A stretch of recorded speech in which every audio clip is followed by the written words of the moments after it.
Peace, what's good? Welcome to World War Wrestling.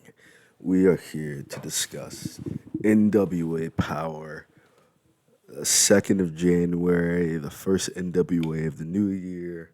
And we're going to do this before talking about World's End, before talking about Monday Night Raw.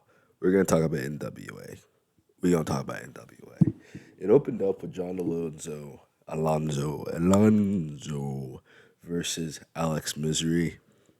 This was a debuting match for Alex Misery in NWA, I believe, because I watch every single episode and I've never seen him before. Maybe he's done some house shows. Maybe he's done some dark matches. I don't know. This is my first time seeing Alex Misery. Guy's amazing.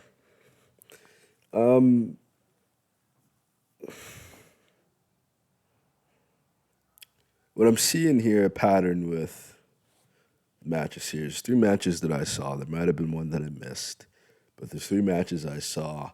And then the tribute to Austin Idol, which I'm not going to cover, talk about, give the man his roses while he's alive. Let him know that he was great while he's here. That's my mentality. I feel like Joe Alonzo and Alex Misery represent a much needed cruiserweight division in NWA.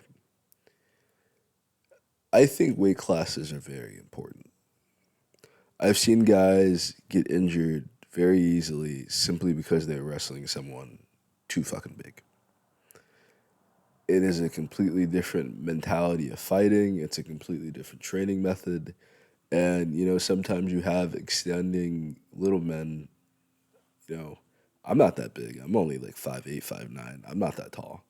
So I understand if a dude is like fucking 7 feet tall, maybe I could beat him, but put me against some guy my size, put me against someone who's 6 foot tall, you got a fair contest. I think it's more important to have fair competition, which is going to generate and create big matches, great appeal, and just amazing chemistry overall, rather than having all these different weight classes kind of colliding together. So Joe Alonzo is very, very talented.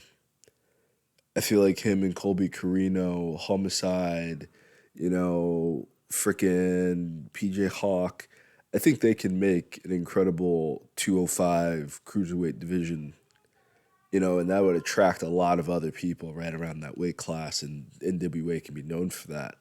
AEW does not have a cruiserweight title yet, and I don't believe that WWE has one either, so unless there's just, you can call it a light heavyweight title, I don't really care what you call it, but they need their own belt for competition, because it was an amazing match. Magic Jake versus Storm Thomas versus Primetime Anthony Katana, or Anthony Primetime Katana. I would say this. This guy, Primetime, he has Kyle Fletcher vibes. He has freaking Will Ospreay vibes. I don't think he's Australian at all. But just the build of this guy, the energy, the charisma, he is much needed in NWA wrestling. If he would have tried out for the Spectaculars, I feel like he would have been an amazing